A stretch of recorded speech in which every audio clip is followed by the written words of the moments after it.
Morning everyone.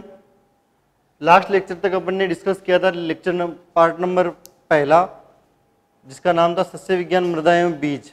इस lecture में हम न्यू चैप्टर से शुरुआत करेंगे। न्यू चैप्टर अपना चैप्टर नंबर 3 सिंचाई, और सिंचाई का पार्ट 1 पढ़ेंगे। देखो इस चैप्टर में बहुत शॉर्ट एंड स्वीट में सिंचाई के बारे में पूरा बताया हुआ है। इसमें सिंचाई की परिभाषा पढ़ेंगे अपन, सिंचाई की परिभाषा, डेफिनेशन ऑफ इरिगेशन, उसके उद्देश्य, ऑब्जेक्टिव्स, कब सिंचाई करें, कितनी सिंचाई करें, और उसकी विधियां। इस चैप्टर में इन 5 पॉइंट्स के बारे में डिस्कस करने वाले हैं। ठीक है, इन 5 पॉइंट्स में सबसे पहला पॉइंट परिभाषा। देखो स्टूडेंट्स, परिभाषा, सिंचाई की परिभाषा क्या हो सकती है?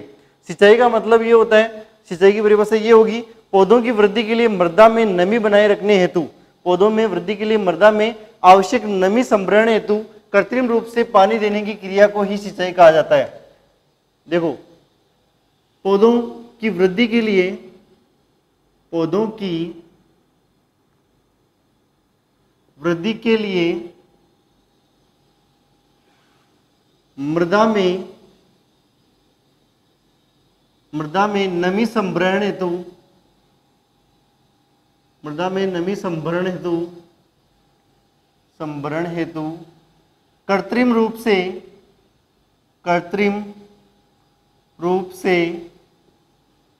पानी देने की क्रिया, कृत्रिम रूप से पानी देने की क्रिया को सिंचाई कहा जाता है, को सिंचाई कहा जाता है। स्टूडेंट्स, ये होगी सिंचाई की परिभाषा। पौधों की वृद्धि के लिए मृदा में नमी संभरण हेतु कृत्रिम रूप से पानी देने की क्रिया को सिंचाई कहा जाता है। देखो स्टूडेंट्स, इसमें क्या होगा? देखो, पौधे जब वृद्धि करते हैं, वृद्धि करने के लिए सबसे आवश्यक चीज होती है पानी। किसी भी जीव की वृद्धि के लिए आवश्यक चीज है पानी, जल ही जीवन, उस प्रकार। तो पौधों की वृद्धि के लिए पौधे पानी ग्रहण कहां से करते हैं? मृदा से ग्रहण करते हैं। तो मृदा में यदि नमी बनाए रखेंगे तो पौधे वहां से पानी ग्रहण करेंगे और अपनी वृद्धि के लिए वो काम में लेंगे। ठीक है, तो नमी संभरण का मतलब नमी को सुरक्षित रखना या नमी बनाए रखना। कृत्रिम रूप से पानी देने की क्रिया को सिंचाई कहा जाता है। ये थी सिंचाई की परिभाषा। अब बात करते हैं इसके उद्देश्यों की। उद्देश्य, सिंचाई की क्या क्या उद्देश्य हो सकते हैं? ऑब्जेक्टिव्स, सिंचाई करने के उद्देश्य क्या क्या? Objectives of irrigation. स्टूडेंट्स, सिंचाई करने के बहुत सारे उद्देश्य हैं, कुछ इंपॉर्टेंट उद्देश्य हैं, उनके बारे में डिस्कस करेंगे। पहला उद्देश्य रहेगा अपना, पौधों की वृद्धि के लिए मृदा में नमी बनाए रखना। पौधों की वृद्धि के लिए मृदा में नमी बनाए रखना, क्योंकि पौधे मृदा से पानी ग्रहण करते हैं, इसलिए पौधों की वृद्धि के लिए नमी बनाए रखने का काम कौन करता है? सिंचाई। जब सिंचाई करते हैं तो पौधों की वृद्धि के लिए मृदा में नमी बनी रहती है। दूसरा पॉइंट अपना रहेगा, फसलों को सूखे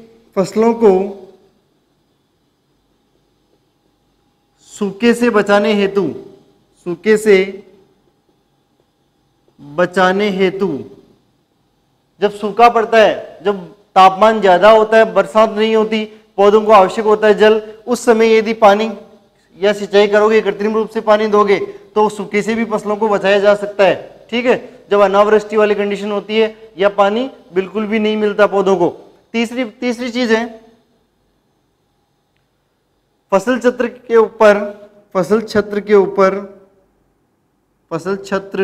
क्रॉप कैनोपी के ऊपर सूक्ष्म वातावरण को ठंडा करके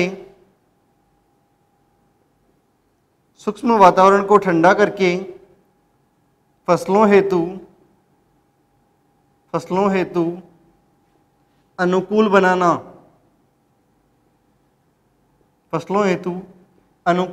देखो स्टूडेंट्स, इस पॉइंट को ध्यान से समझना है। फसल छत्र के रूप में सूक्ष्म वातावरण को ठंडा करके फसलों हेतु अनुकूल बनाना। किस प्रकार? फसल चक्र क्या चीज होती है? देखो फसल चक्र में क्या होता है, मान लो ये जमीन है, जमीन के ऊपर फसल उगी हुई है, कोई भी फसल ले सकते हो आप, कोई भी फसल होगी, लगभग सेम हाइट होती है, उसकी ऊंचाई सेम होती है। इस प्रकार ये फसल उगी हुई है। फसल छत्र क्या चीज होती है? क्रॉप कैनोपी किस चीज को बोलते हैं? देखो जब अपन सिंचाई करते हैं खेत में तो फसल के कुछ ऊंचाई तक, फसल की जो ऊंचाई होती है इससे कुछ ऊंचाई तक एक वातावरण, अलग वातावरण बन जाता है, जिस वातावरण में दूसरे जो मेन वातावरण है, वातावरण की अपेक्षा कम तापमान होता है, आर्द्रता अधिक होती है। जो यहाँ का वातावरण होगा इस क्षेत्र को अपन फसल छत्र बोलेंगे। फसल के ऊपर जो छतरी, फसल छत्र के रूप में सूक्ष्म वातावरण बन जाता है, ठंडा वातावरण, जो फसलों के विकास के लिए या फसलों की वृद्धि के लिए अनुकूल माना जाता है। अगला अपना उद्देश्य रहेगा कर्षण परत को भूमि की, कर्षण परत को, कर्षण कठोर परत को नरम बनाने हेतु, नरम बनाने हेतु। देखो जो कठोर परत होती है, कई बार मिट्टी की, कई बार जो कठोर मिट्टी होती है जैसे मृत्तिका होती है, मृत्तिका यदि सूख गई तो कठोर परत बन जाती है। वहां पर जो यंत्र होते हैं, जो ट्रैक्टर द्वारा चलित यंत्र होते हैं, वो चलाना आसान नहीं होता। उनको आसानी करने के लिए जो कठोर परत है उसको नरम की जाती है सिंचाई के द्वारा। सिंचाई करने से वो नरम हो जाएगी, बाद में उसमें अपन यंत्रों को चलाकर उसमें निराई गुड़ाई या जो भी जुताई करते हैं, कोई बुआई करते हैं, जो कोई भी क्रिया कर सकते हैं। अगला अपना है लवणों के निक्षालन हेतु, लवणों के निक्षालन, लीचिंग बोलते हैं जिसको, लवणों के निक्षालन हेतु। देखो स्टूडेंट्स, निक्षालन, लवणों का निक्षालन, लवण होते हैं हानिकारक लवण होते हैं जो फसलों को हानि पहुंचाते हैं। मृदा में जो क्षेत्र, जो जड़ क्षेत्र होता है पौधों का, जहां पर जड़ें वृद्धि करती है, उस क्षेत्र में जब लवणों की मात्रा ज्यादा हो जाती है तो फसलों को नुकसान होता है। इसलिए उस क्षेत्र से लवणों का निक्षालन करने हेतु भी सिंचाई करते हैं। सिंचाई करने से लवणों का निक्षालन का मतलब ये है कि लवण जो होंगे वो पानी के साथ घुल के और निचले संस्तरों में चले जाएंगे जहां पर जड़ क्षेत्र नहीं है, इसलिए उसको फसलों को बचाया जा सकता है। अगला पॉइंट अपना, अगला उद्देश्य रहेगा मृदा विलयन बनाने हेतु, मृदा विलयन बनाने हेतु। देखो जो पौधे, सभी पौधे हैं वो मृदा से जल ग्रहण करते हैं और पोषक तत्व ग्रहण करते हैं, तो सभी प्रकार के पोषक तत्वों को मृदा विलयन के रूप में ग्रहण करते हैं। मृदा विलयन किससे बनता है? जल के माध्यम से बनता है। जल और खनिज पोषक तत्व जो घुलनशील है सभी घुल जाते हैं और पौधा उसको ग्रहण जड़ के द्वारा कर लेता है। तो मृदा विलयन बनाने हेतु भी काम आता है, सिंचाई करते हैं। अगला है पाले से बचाव हेतु, पाले से बचाव हेतु। पाले से बचाने के लिए, फसलों को पाले से बचाने के लिए शीत ऋतु में जब पाला पड़ता है, जब 0 डिग्री सेल्सियस से तापमान कम हो जाता है तो पाला पड़ता है, और पाले से बचाव हेतु भी सिंचाई करके उसको पाले से बचाया जा सकता है। पाले से बचाव हेतु भी सिंचाई की जाती है। तो स्टूडेंट्स ये सिंचाई के मुख्य उद्देश्य हो गए, 5-7 उद्देश्य ध्यान में रखने इनको। अगला अपन बात करें, अगला पॉइंट रहेगा अपना सिंचाई कब करें। सिंचाई करने की शेड्यूलिंग, इरिगेशन शेड्यूलिंग या शेड्यूलिंग ऑफ इरिगेशन, सिंचाई कब करें।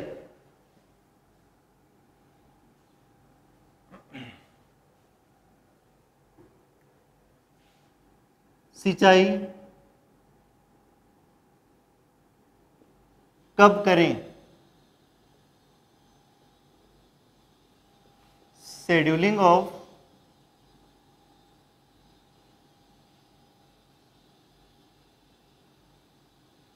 इरिगेशन।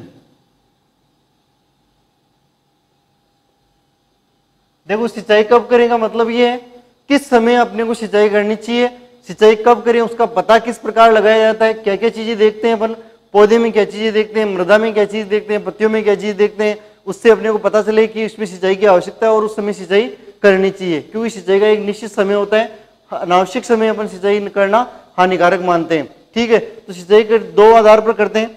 पहला आधार है 1 नंबर पत्तियों के आधार पर या पौधों के आधार पर, सॉरी, पौधों के आधार पर, पहला है पौधों के आधार पर, पौधों की स्थिति, बाह्य स्थिति देखकर, पत्तियों का तापमान नापकर, पत्तियों में पानी की मात्रा नापकर, क्रांतिक अवस्थाएं देखकर, इन सभी चीजों को देखकर अपन पौधे के आधार पर सिंचाई का समय का निर्धारण करते हैं, शेड्यूल बनाते हैं कि इस समय समय पर सिंचाई करनी है। देखो पौधे के आधार पर मैंने बताया पहला पॉइंट रहेगा, इसमें भी ए पॉइंट रहेगा, पौधों की बाह्य स्थिति देखकर, पौधों की बाह्य स्थिति देखकर, पौधों की बाह्य स्थिति देखकर, स्टूडेंट्स पौधों की बाह्य स्थिति देखकर किस प्रकार पता लगा सकते हैं? देखो जब आपको किसी पौधे का या किसी फसल में सिंचाई करनी है या नहीं करनी है, कब करनी है, ठीक है, उसमें पानी कमी हुई है या नहीं हुई, उसका निर्धारण करने के लिए आपको ये चीज ध्यान में रखनी है, पौधे की बाह्य स्थिति देखनी है।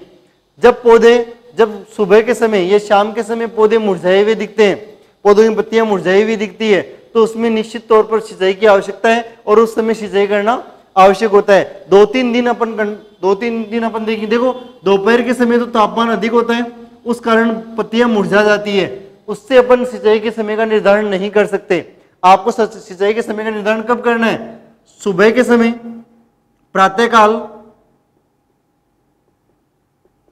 या सायंकाल, सुबह के समय या शाम के समय, इन दो समय यदि 2-3 दिन तक आप देखोगे पत्तियां यदि मुरझाई हुई है, पौधा मुरझाया हुआ लग रहा है आपको, ठीक है, तो उसमें सिंचाई करना आवश्यक हो जाता है, उसमें सिंचाई की आवश्यकता है, पानी की कमी हो गई, उसमें सिंचाई की आवश्यकता है। अगला बी पॉइंट है,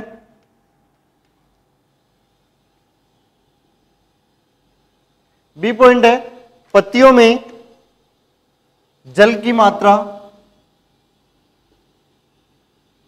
पत्तियों में जल की मात्रा या जल विभव, water potential in leaves, water potential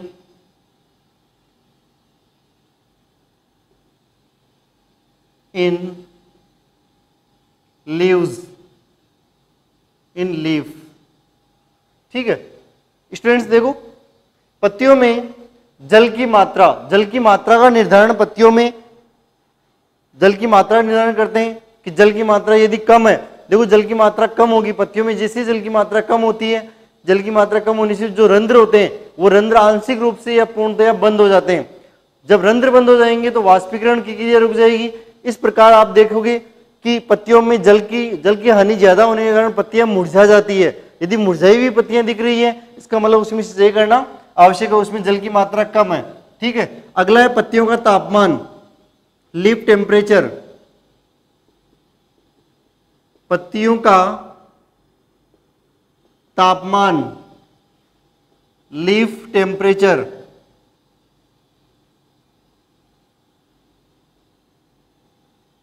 students पत्तियों का तापमान रेड इंफ्रारेड थर्मोमीटर के द्वारा मापा जाता है। पत्तियों के तापमान से यह पता लगाया जाता है, देखो पत्तियों का तापमान ज्यादा होगा तो वाष्पीकरण के द्वारा या वाष्पन के द्वारा पत्तियों द्वारा जल की हानि भी ज्यादा होगी। यदि जल की हानि ज्यादा होगी तो निश्चित तौर पर जल की कमी हो जाएगी और उस समय सिंचाई करना आवश्यक हो जाएगा। तो ध्यान में रखना है किसके द्वारा पत्तियों का तापमान मापा जाता है? इंफ्रारेड थर्मोमीटर, इंफ्रारेड थर्मामीटर के द्वारा पत्तियों का तापमान मापकर यह पता लगाया जाता है यदि तापमान ज्यादा है तो निश्चित तौर पर उसमें पानी की कमी हो गई है, वाष्पीकरण के द्वारा नष्ट हो गया है पानी की कमी हो गई तो वह समय सबसे बेस्ट होता है सिंचाई करने के लिए, ठीक है। अगला और लास्ट है क्रांतिक अवस्थाएं, सबसे इंपॉर्टेंट क्रांतिक अवस्थाएं, क्रिटिकल स्टेजेस।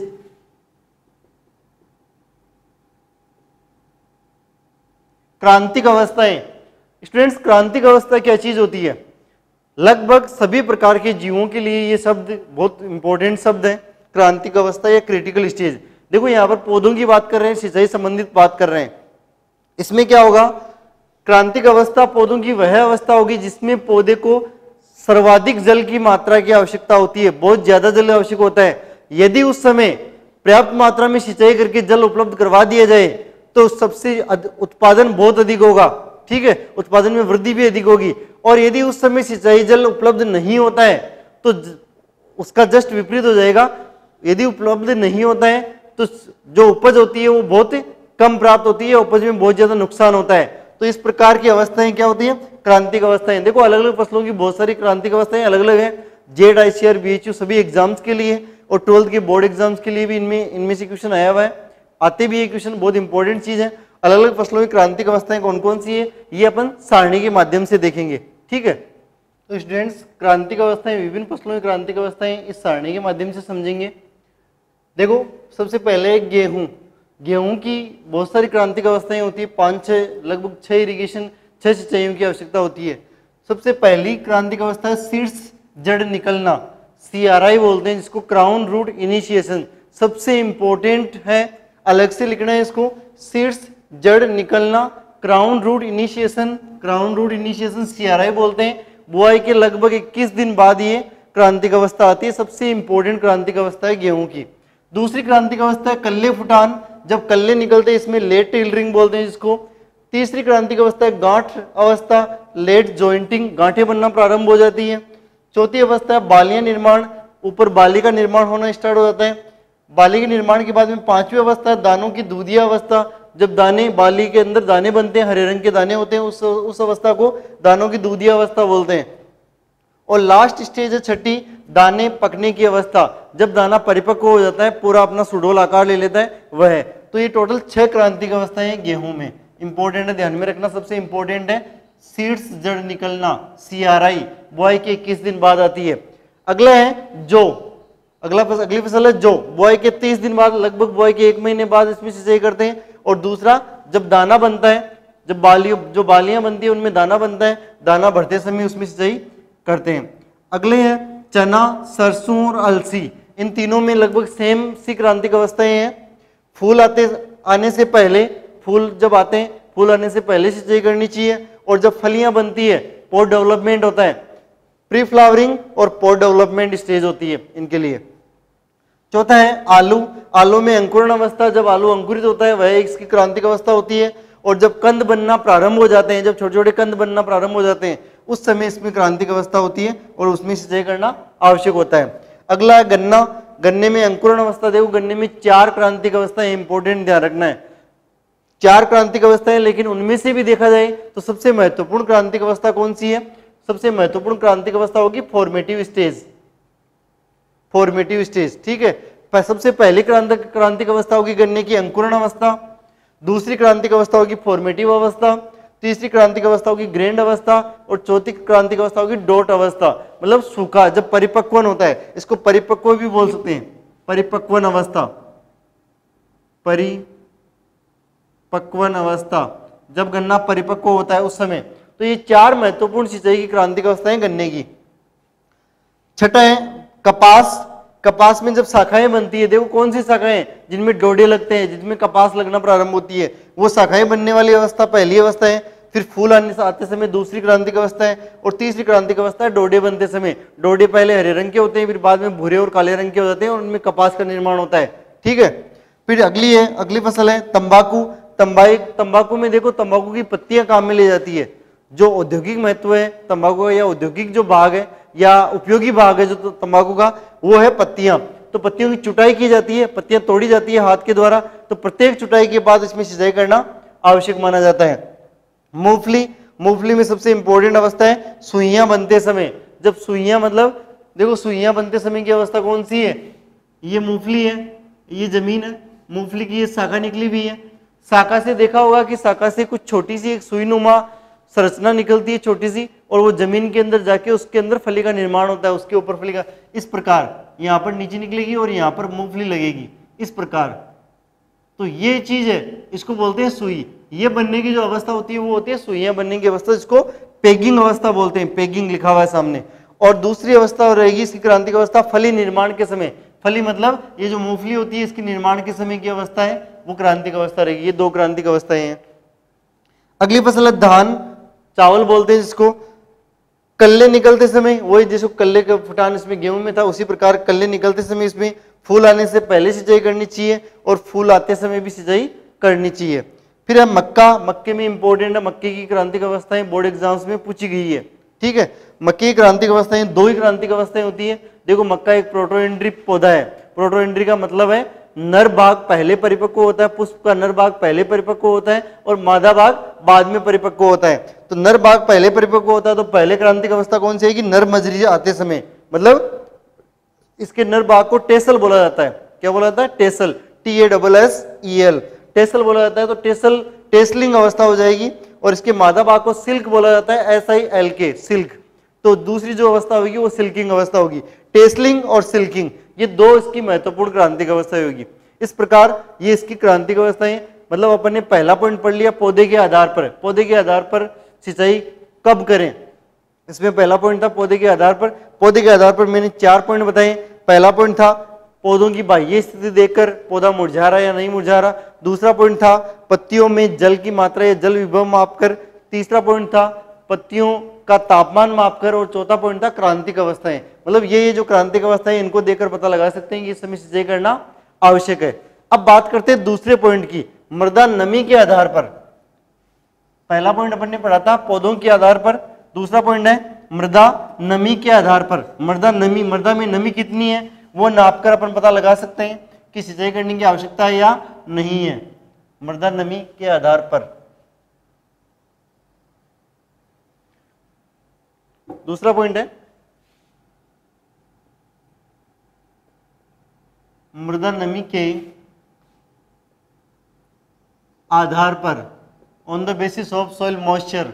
मृदा नमी के आधार पर स्टूडेंट्स, मृदा नमी के आधार पर किस प्रकार ध्यान में लगाएंगे? इसमें देखो 2-3 चीजें पढ़नी है, 2-3 टर्म्स है, इंपॉर्टेंट है। देखो इसमें ध्यान देना इनमें। मृदा में उपलब्ध जल की, मृदा में उपलब्ध जल की ऊपरी सीमा को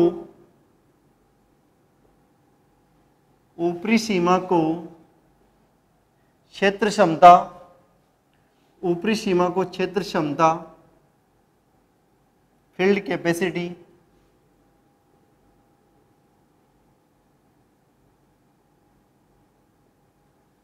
मृदा में उपलब्ध जल की ऊपरी सीमा को क्षेत्र क्षमता, फील्ड कैपेसिटी कहा जाता है। अगला है मृदा में उपलब्ध जल की निचली सीमा को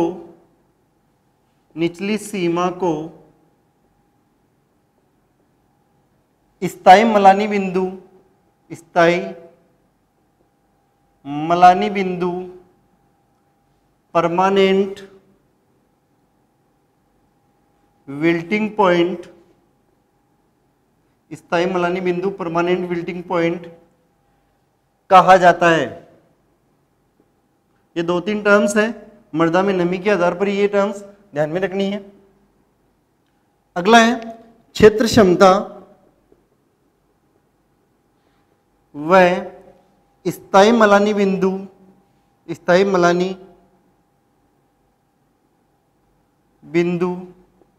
क्षेत्र क्षमता व स्थायी मलानी बिंदु के मध्य उपस्थित जल को प्राप्य जल, अवेलेबल वाटर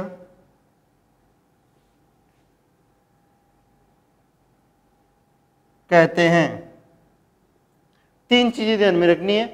किस प्रकार होगी ये तीनों चीजें ढंग से समझा देता हूं मैं। देखो, मृदा में उपलब्ध जल की ऊपरी सीमा को क्षेत्र क्षमता कहा जाता है। मृदा है, देखो मृदा का संगठन पढ़ते हैं अपन, तो मृदा में 4 चीजें होती है, खनिज पदार्थ, कार्बनिक पदार्थ,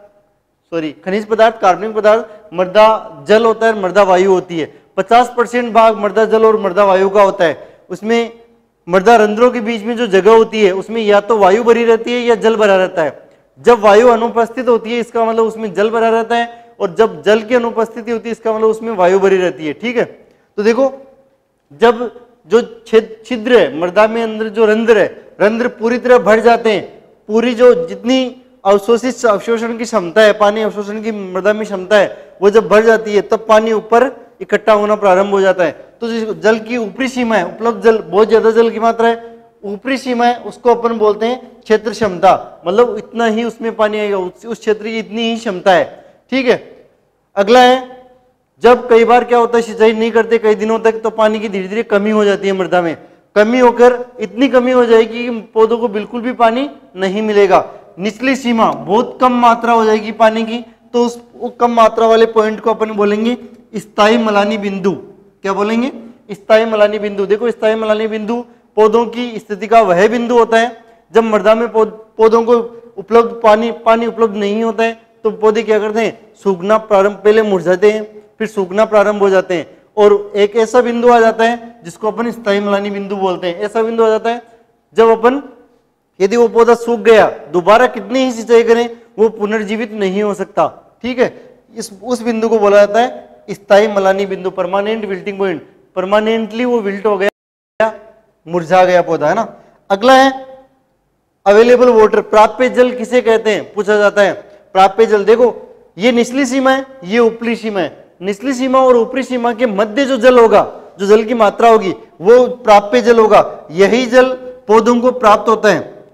तो क्या कह रहे हैं, क्षेत्र क्षमता और स्थायी मलानी बिंदु के मध्य उपस्थित जल को ही क्या बोलते हैं, प्राप्य जल या अवेलेबल वाटर बोलते हैं। ठीक है, ये था मृदा नमी के आधार पर। देखो अपन ने सिंचाई की परिभाषा पढ़ी, उसके उद्देश्य पढ़े, और मृदा में सिंचाई कब करें या फसलों में सिंचाई कब करें उसका समय यानी शेड्यूलिंग, समय का निर्धारण देख लिया। पहला अपने निर्धारण देखा था पौधों के आधार पर, दूसरा निर्धारण देख लिया मृदा नमी के आधार पर। ठीक है, अब अगला पॉइंट आता है अपना, फसलों में सिंचाई कितनी करें। फसलों में सिंचाई कितनी करें, समय का निर्धारण हो गया, क्रांतिक अवस्था है, मैंने बता दिया आपको।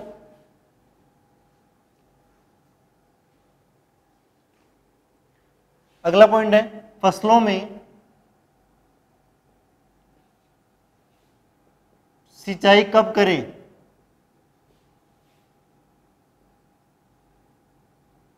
फसलों में सिंचाई कब करें, ठीक है,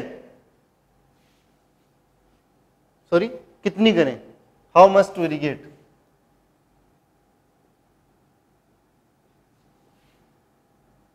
हाउ मच टू इरिगेट, कितनी सिंचाई करें।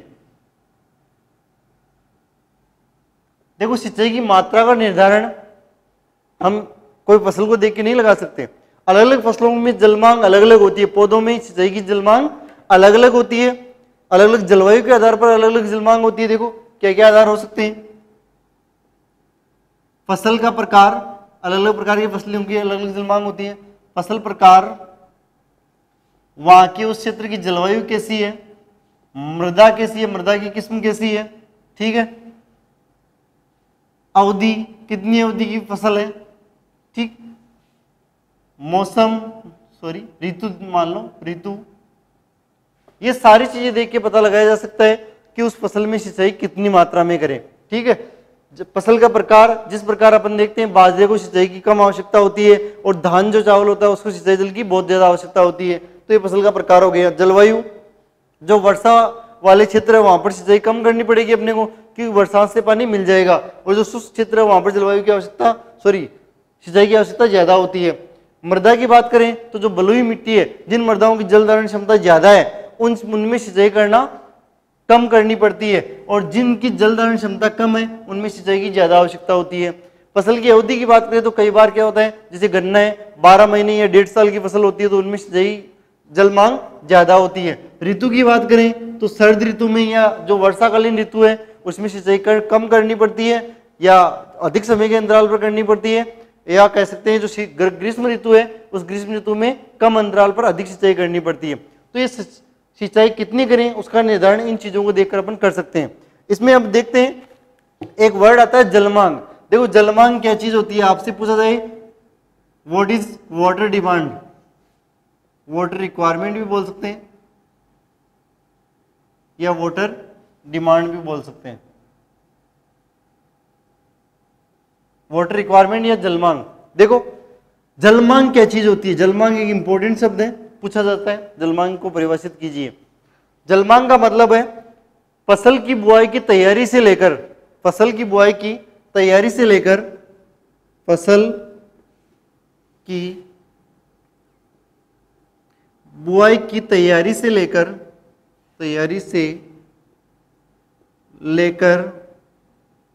कटाई तक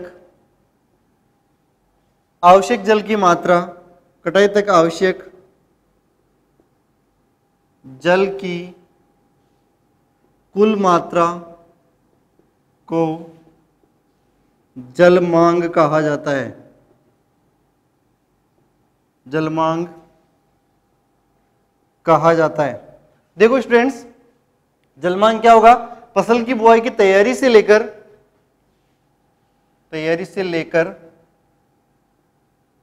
फसल की बुआई की तैयारी से लेकर कटाई तक आवश्यक जल की मात्रा, कटाई तक आवश्यक जल की मात्रा को जलमांग कहा जाता है। बुआई की तैयारी अपन करते हैं, तैयारी करते समय भी सिंचाई की आवश्यकता होती है। पहले बुआई से पहले अपन जब सिंचाई करते हैं, प्री सोइंग इरिगेशन बोलते हैं जिसको, है ना, पड़ाव बोलते हैं मारवाड़ी लैंग्वेज में। ये चीज है जलमांग। अब अलग अलग फसलों की कुछ जलमांग दी हुई है अपने सिलेबस में, वो पढ़ लेते हैं। उससे संबंधित भी क्वेश्चन बोर्ड एग्जाम में आया हुआ है। ठीक है, देखो स्टूडेंट्स क्या है जलमांग, अलग अलग फसलों की है। पहला है धान, हमेशा ध्यान में रखना है जलमांग mm में होगी। यहां पर मैं इंडेक्स टाइप में बना देता हूं।